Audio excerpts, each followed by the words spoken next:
मेरी बहू ने जब 498 का केस किया, शाम 6:30 बजे फरीदाबाद से पुलिस आती है और मुझे, मेरी बेटी को और उसके 1.5 साल के बच्चे को 3 दिसंबर 2019 को, इसके लिए मैं समय फिर से रिपीट करूंगी, शाम 6:30 बजे 3 दिसंबर, जो कि सर्दी का टाइम है, उसमें मुझे लेके हरियाणा पहुंचती है।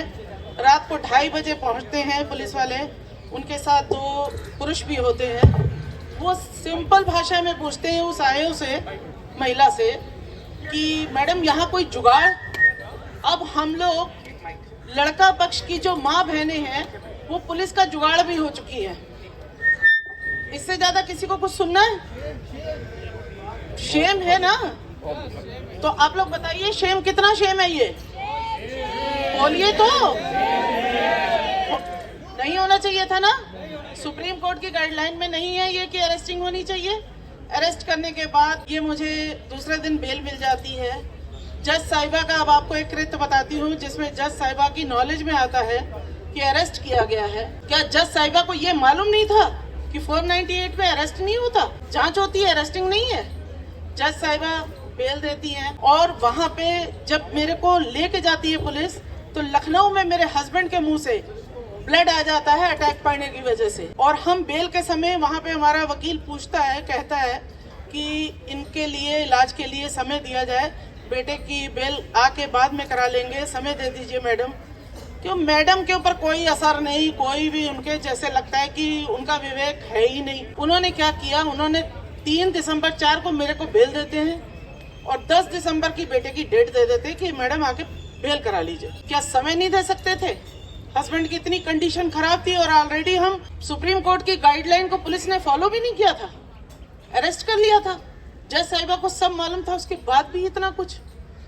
वहां से हम लोग, जज ने क्या किया उसके बाद 10 तारीख को एक रात की, क्योंकि देखिए वो सब सिस्टम के बिके हुए लोग हैं, मैं आपको सिस्टम का खेल बता रही हूँ। उन्होंने क्या किया, बेटे को एक रात की पीसी दी ताकि उन्होंने जो लड़की वालों से वादा किया था और जो खर्चा लिया था उसको पूरा भी तो करना था, ताकि वो पूरा करें तभी तो आगे उनका काम चलेगा और लड़कियां आएंगी, उनकी गुराही और बढ़ेगी। एक रात बेटे को पीसी दी गई, बेटा वहाँ पे थाने में रहा। थाने में रात को 2:30 बजे मेरी एक्स बहू आती है, उसका वकील आता है, एक पुलिस वाला आता है और मेरे बेटे को आके कस कस के हंसते हैं। अतुल सुभाष पे तो कई बार हंसा गया होगा, मेरे बेटे को तो कस्टडी में रख के हंसा गया। यहाँ तक नहीं, एक घटना बीच में मेरे से मिसिंग हो गई है। 3 दिसंबर जब रात को मैं वहाँ पे 2:30 बजे थाने के अंदर बंद करते हैं हमको, एक कमरे के अंदर तख्त के ऊपर बिठा देते हैं। सुबह 6:30 बजे का टाइम है, आगे मेरी बहू होती है, पीछे पुलिस वाली, साथ में एक वकील। ऐसे पॉकेट में हाथ डाला होता है, बोलती है मेरी बेटी को और मुझको, और कैसी कटी रात।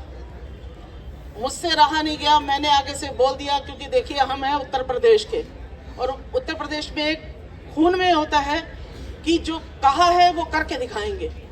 मैंने उसको इतना बोला, मैंने कहा मेरी तो कट गई, तुम भी घर की खानदान की बहू हो, तुमको भी आना तो पड़ेगा।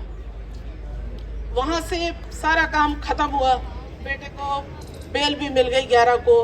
हम लखनऊ आते हैं, हस्बैंड का जो अधूरा इलाज होता है इलाज करवाते हैं। इलाज कराने के बाद 22 दिसंबर मेरे हस्बैंड को डॉक्टर डायग्नोस करते हैं, बोलते हैं लिवर ट्रांसप्लांट, मैडम सॉरी।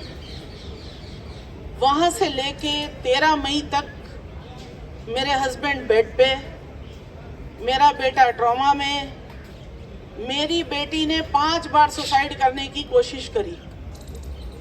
ये सारी घटना होते होते 13 दिसंबर को मेरे हस्बैंड की डेथ हो जाती है और उसी दिन मैं 13 मई 2020 को उनकी डेथ होती है। मैं उसी दिन कसम खाती हूँ कि जो इन्होंने किया है माफ़ी नहीं है, क्योंकि हमने गुनाह किया नहीं है तो माफ़ी नहीं देंगे, हम साबित करेंगे, लड़ेंगे। अभी ये मैं सोच ही रही होती हूँ, जो हमारे कस्टम है वो सब निभा रहे होते हैं, पंडित के रीति रिवाज जो भी डेथ के बाद होते हैं।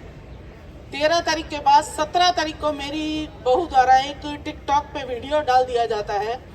शायद वो वीडियो भगवान ने उसके मुंह से मेरे लिए डलवाया था। वो एक गाना गाती है बड़े स्मार्ट तरीके से, वो आज भी वीडियो मेरे पास है, कि जैसी करनी वैसी भरनी, जो बोएगा वही पाएगा, तेरा किया तेरे आगे आएगा। उसके वो शब्द मुझे दिल के अंदर इतने गहरे अंदर तक चुभते हैं कि मैं कसम खाती हूँ।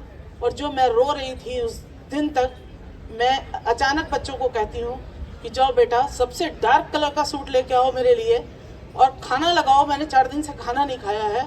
बच्चों को लगता है शायद मैं अचानक से ट्रॉमा में चली गई हूँ या दिमाग पे शॉक लग गया है, मेरी स्थिति खराब हो चुकी है, लेकिन ऐसा कुछ था नहीं वहाँ पे। मैं उसी टाइम बच्चों को कहती हूँ कि आओ मिलके खाना खाएं और आओ मिलके कसम खाएं कि जितनी पिता की चिता में लकड़ी लगी है, ये लकड़ी पूरे सिस्टम में लगाएंगे। और वहाँ से मेरी लड़ाई 17 मई से चालू होती है 2020 से। उसके बाद मैं ऑनलाइन अपना जो भी पढ़ सकती हूँ, कोरोना का टाइम था, मैं पढ़ती रही, मैंने छोड़ा नहीं पढ़ना। फिर उसके बाद मैंने कानून का सहारा लिया। मैंने कानून के बाहर जाके कोई काम नहीं किया, मैंने कानून के सहारे से लड़ाई लड़ी। और शायद वो वकील हमको वो कानून नहीं भी बताते, लेकिन मैंने खुद का ज्ञान खुद से इकट्ठा किया और करते करते करते मैं इस लड़की के ऊपर जो केसेस किए थे मैंने लखनऊ से, ये सुप्रीम कोर्ट ट्रांसफ़र के लिए ले गई। इसने सुप्रीम कोर्ट में ट्रांसफ़र इसकी खारिज कर दी जाती है, ये दोबारा लखनऊ आती है। इसने बहुत सारा, इसके बीच का जो भी ब्रीफ है मैं आपको बहुत पूरा एक इंटरव्यू में बताऊंगी कि किस तरीके से कैसे घटना हुई और कहाँ पे किस किस पॉइंट के ऊपर क्या क्या किया गया। ये वहाँ भी हार जाती है। उसके बाद लखनऊ क्वेश्चन के लिए हाई कोर्ट आती है, लेकिन वहाँ से भी ये घुटनों पे आ जाती है, क्योंकि इसको जज साहब इनके परिवार के 7 लोगों को जेल भेजने की बात कहते हैं और ये कहती है कि मैं तलाक देने के लिए तैयार हूँ। और इनका जो वकील होता है, लड़की का जो वकील है, अब वो कहता है कि सर इनसे 35-40 लाख तो दिला दीजिए। तो सर आगे से कहते हैं हमारे लखनऊ हाई कोर्ट के राजीव सर जो है जजेस, वो बोलते हैं कि क्या लड़के वालों को एटीएम मशीन समझ रखा है, जब चाहो आप निकाल लो पैसा, आपने इनके साथ गलत किया है, आपको जेल जाना पड़ेगा। ये लड़की समझ जाती है। ये लड़की अपने वकील का पीछे से कोट खींचती है और बोलती है कि मैं समझौता करने के लिए तैयार हूँ।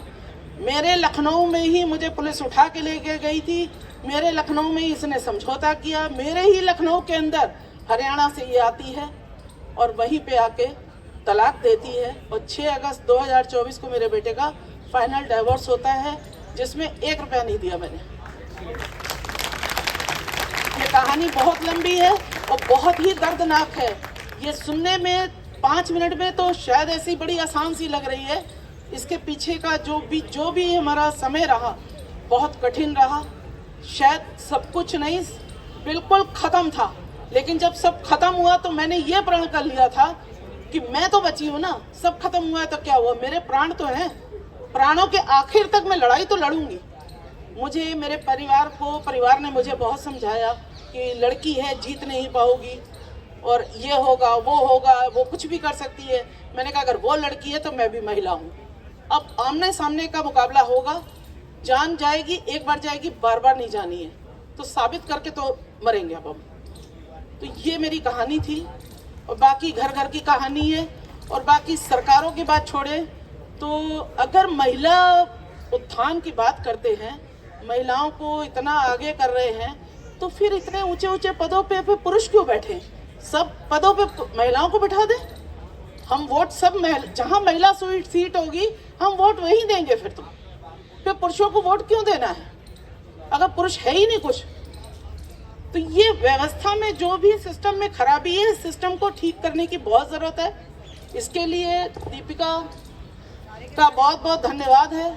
और मैंने शायद इसने जब मेरा पहली बार इंटरव्यू लिया था तो मेरा एक शब्द था इसको, मैं कहा वीडियो बना तो रही हो, आगे का ये बताइए। सुलक्षणा आंटी की स्टोरी बहुत इंस्पिरेशनल है। Thank you so much aunty आने के लिए। और इनकी पोस्ट जो है काफ़ी ज़्यादा वायरल हो गई थी। उसके बाद फरीदाबाद पुलिस ने भी रिएक्ट किया था और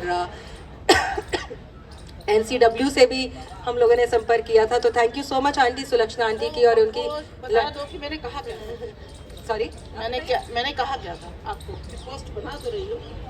डालोगी भी? डालोगी आप बताओ। आंटी ने कहा था पोस्ट बना तो रही हो लेकिन उसको डालोगी क्या, तो मैंने कहा था नहीं आंटी आपकी मैं पोस्ट लेकिन जरूर। इस बच्ची ने ऐसी बेटियां अगर घर में हो जाएंगी तो मुझे लगता है 498 बंद हो जाएगा।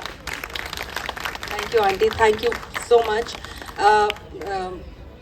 जैसा आंटी ने कहा कि सब लोग आपको बोलेंगे कि महिला से जीतना नामुमकिन है, लेकिन ऐसी बात नहीं है। बहुत सारे उदाहरण हैं जहाँ पे लोगों ने अपनी सच्चाई की लड़ाई लड़ी भी है, जीती भी है और आज दूसरे लोगों को मदद कर रहे हैं। और जब तक ऐसे एग्जाम्पल ज़्यादा से ज़्यादा सेट नहीं होंगे तब तक बदलाव आने की बहुत ज़्यादा उम्मीद हम लोग नहीं रख सकते। हमारे बीच में एक प्रवेश अंकल हैं, आइए अंकल प्लीज़।